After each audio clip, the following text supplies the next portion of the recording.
चलिए देख लेते हैं हम इलास्ट्रेशन नंबर 19 को। इलास्ट्रेशन नंबर 19 में हमको गिवन है NC(n-3) इज इक्वल टू 56। यहाँ पे एक चीज का ध्यान दीजिएगा कि कभी भी आपको ये फॉर्मेट में गिवन हो NC, मान लीजिए NC(n-3) गिवन हो, इसका डायरेक्टली वैल्यू होता है NC3।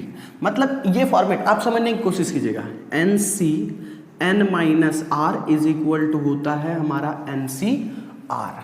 अब इसको बोलो कि सर आप प्रूव करके दिखाओ, तो लेते हैं एक छोटा सा एग्जांपल और मैं आपको प्रूव करता हूं कि इसका और इसका वैल्यू दोनों का सेम वैल्यू आएगा। कैसे आप देखते चलना। NC(n-r) है, मैं लेता हूं 5C(5-3) n के जगह पे हमने क्या लिखा 5, n का वैल्यू हमने 5 लिखा, और एक वैल्यू लेता हूं 5C(r) का वैल्यू हमने क्या लिया था 3 है ना।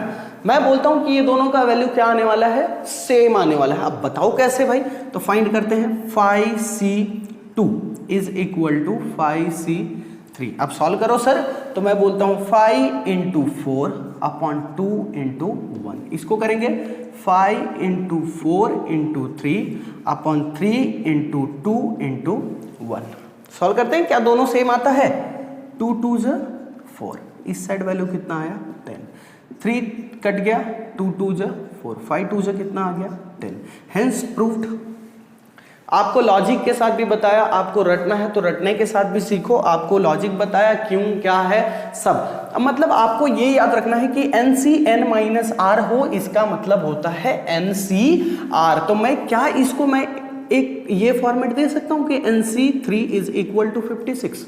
मैं ये क्वेश्चन को इस तरीके से फ्रेम कर सकता हूं क्या, बिल्कुल कर सकता हूं, बिल्कुल कर सकता हूं। कैसे किया मैंने आपको बताया, ठीक है।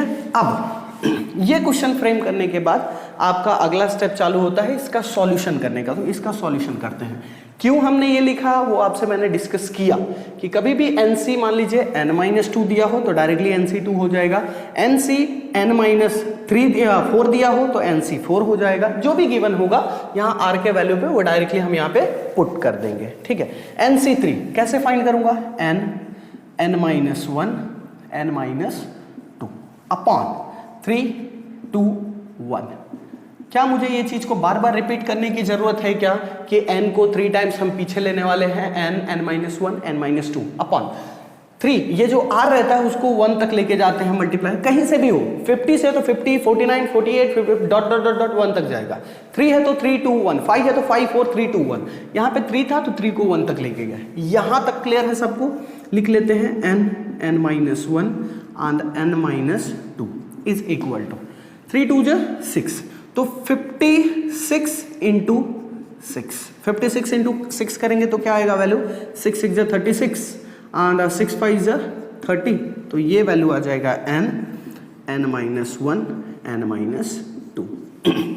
क्या आपको ये चीज दिख रहा है कि 3 कंसेक्यूटिव नंबर है, कितने कंसेक्यूटिव नंबर है, 3 कंसेक्यूटिव नंबर है, जिसका मल्टीप्लाई करने पे हमारा वैल्यू कितना आना चाहिए 336। अब यहां पे आपका चलेगा लॉजिक। कैसे लॉजिक चलेगा, मान लीजिए मैं n का वैल्यू ले लेता हूं 8, तो 8 × 7 × 6 करके देखता हूं, 8 7 = 56, 56 × 6 336। चलिए ये तो डायरेक्टली वैल्यू आ गया, मुझे नहीं पता था। चलिए दूसरा लेते हैं, हम ट्राई करते चलेंगे, ठीक है। 3 कंसेक्यूटिव नंबर, n 7 लेता हूं, 6 लेता हूं, तो 7 6 5, 3 वैल्यू को मल्टीप्लाई करेंगे, 7 6 = 42, इनटू करेंगे 5 5 2 = 10, 5 4 = 20 21। नहीं, ये तो 210 हो रहा है, हमको कितना चाहिए 336। मतलब n का वैल्यू बढ़ा दो, 8 7 6, तो 8 × 7 किया तो हमारा वैल्यू आया 56। अब 56 × 6 किया तो आया 336। मतलब मुझे क्या लॉजिक मिला यहां से कि n-1 and n-2 is equal to 8 × 7 × 6। 3 consecutive term चाहिए था, मैंने ले लिया 3 कंसेक्यूटिव टर्म। और कभी भी ध्यान रखना, 2 टर्म हो या 3 टर्म हो, 2 टर्म में तो एक बार 15 तक में मल्टीप्लिकेशन आ सकता है, मतलब मान लो 15 × 14 14 × 13। लेकिन अगर 3 कंसेक्यूटिव नंबर है तो 11, ज्यादा से ज्यादा 11, 10 तक तो मैक्सिमम रहता है, बट ज्यादा से ज्यादा मैं बोल रहा हूँ 11, उससे आगे नहीं आता है, ठीक है। तो इस चीज से बेफिक्र रहिए। n के जगह पे हमारे को क्या वैल्यू दिख रहा है 8, n-1 क्या दिख रहा है 7, n-2 क्या दिख रहा है मेरे को 6, कोई भी वैल्यू पूछो n इज इक्वल टू क्या हो गया मेरा 8। ठीक है, ये चीज क्लियर है सबको। बढ़ेंगे हम इलस्ट्रेशन नंबर 20 की तरफ। 20 को देखते हैं क्या कहना चाह रहा है वो क्वेश्चन में। चलिए ये क्वेश्चन देखेंगे, NC4 is equal to NC6। इसके लिए भी एक अलग रूल है, देखिए कैसे। जब भी मुझे कोई भी क्वेश्चन इस फॉर्मेट में दिखता है, किस फॉर्मेट में, NCX is equal to NCY, कौन से फॉर्मेट में, NCX is equal to NCY के फॉर्मेट में दिखता है, तो मैं दो ऑप्शन से उसका सॉल्यूशन करता हूं। कितने ऑप्शन से, दो ऑप्शन से। एक ऑप्शन है मेरे पास x plus Y is equal to n करके, और दूसरा ऑप्शन है मेरे पास x is equal to y करके। ये पहला ऑप्शन और ये मेरे पास दूसरा ऑप्शन। ठीक है, जब इस तरीके से मुझे क्वेश्चन मिलता है, ये देखिए x का वैल्यू 4 हो गया, y का वैल्यू क्या हो गया 6 हो गया। चलते हैं आगे बढ़ते हैं। दो ऑप्शन है मेरे पास, जब भी NCX और NCY के फॉर्मेट में क्वेश्चन मिलेगा तो अब करते हैं, x का वैल्यू 4, तो 4 plus 6 is equal to n, तो n का वैल्यू क्या हो गया, अल्टीमेटली हमारा आंसर क्या हो गया, n का वैल्यू 10। अब यहां पे देख लेते हैं, ये n का वैल्यू, एक वैल्यू मेरा 10 आ गया, क्या मेरे दूसरे ऑप्शन से भी मैं n का वैल्यू निकाल पाता हूं, देखते हैं। 4 इज इक्वल टू 6, नहीं भाई ये तो इम्पॉसिबल जैसा है ना, 4 6 के बराबर कैसे हो सकता है। अगर यहाँ कोई वेरिएबल होता या यहाँ कोई वेरिएबल होता, x रखा रहता, y रखा रहता, तो हम सोच सकते थे कि हाँ चलो इसको किसी वैल्यू से मल्टीप्लाई करेंगे तो 4 के बराबर हो सकता है। लेकिन हम ये जब ऑप्शन 2 फॉलो किए तो लिख के आया हमारा आंसर कि 4 इज इक्वल टू 6, जो कि इम्पॉसिबल है। तो हम यहां लिख देंगे इट इज इम्पॉसिबल, तो हमारा अल्टीमेटली n का वैल्यू क्या हो जाएगा 10। इलास्ट्रेशन नंबर 20 मेरे ख्याल से क्लियर है आपको। बढ़ेंगे हम इलास्ट्रेशन नंबर 21 की तरफ। चलिए बढ़ते हैं हम अब इलास्ट्रेशन नंबर 21 की तरफ। इलास्ट्रेशन नंबर 21 में देखते हैं कि क्या हमको बताना चाह रहा है और क्या पुराने का किसी के साथ लिंक दिख रहा है क्या, बिल्कुल दिखेगा आपको।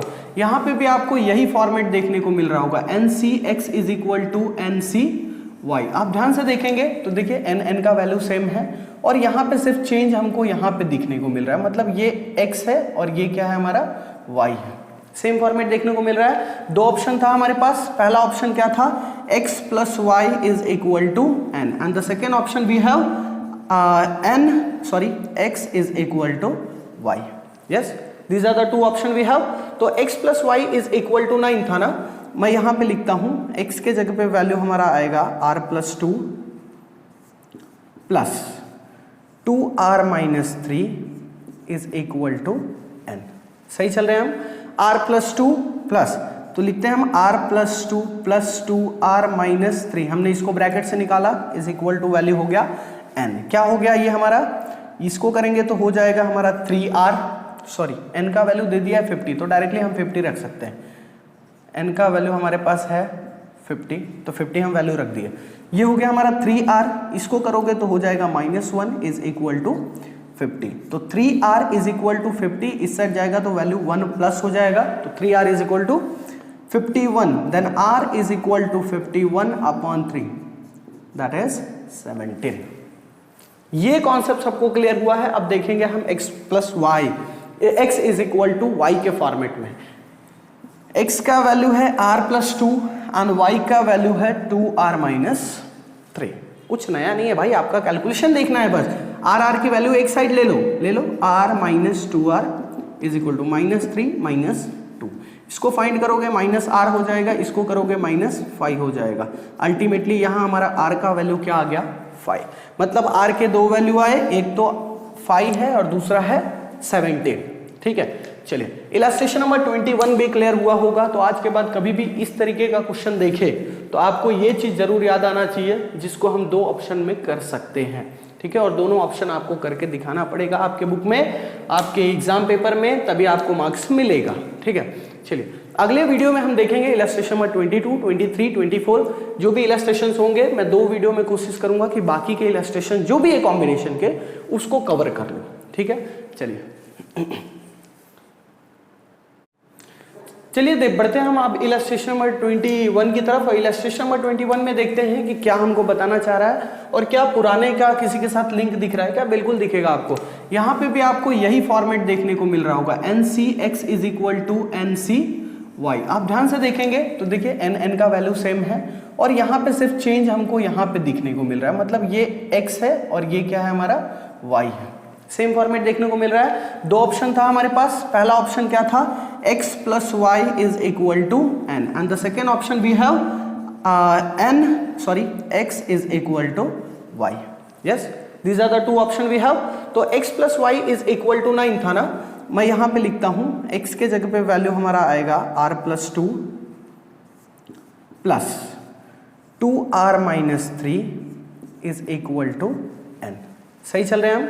r प्लस 2 प्लस, तो लिखते हैं हम r plus 2 plus 2r minus 3, हमने इसको ब्रैकेट से निकाला, इज इक्वल टू वैल्यू हो गया n। क्या हो गया ये हमारा, इसको करेंगे तो हो जाएगा हमारा 3r, सॉरी n का वैल्यू दे दिया है 50, तो डायरेक्टली हम 50 रख सकते हैं। n का वैल्यू हमारे पास है 50, तो 50 हम वैल्यू रख दिए। ये हो गया हमारा 3r, इसको करोगे तो हो जाएगा -1 इज इक्वल टू 50। तो 3r इज इक्वल टू 50, इस साइड जाएगा तो वैल्यू 1 प्लस हो जाएगा, तो 3r is equal to 51, then r is equal to 51 upon 3, that is 17। ये कॉन्सेप्ट सबको क्लियर हुआ है। अब देखेंगे हम x plus Y, x is equal to Y के फॉर्मेट में।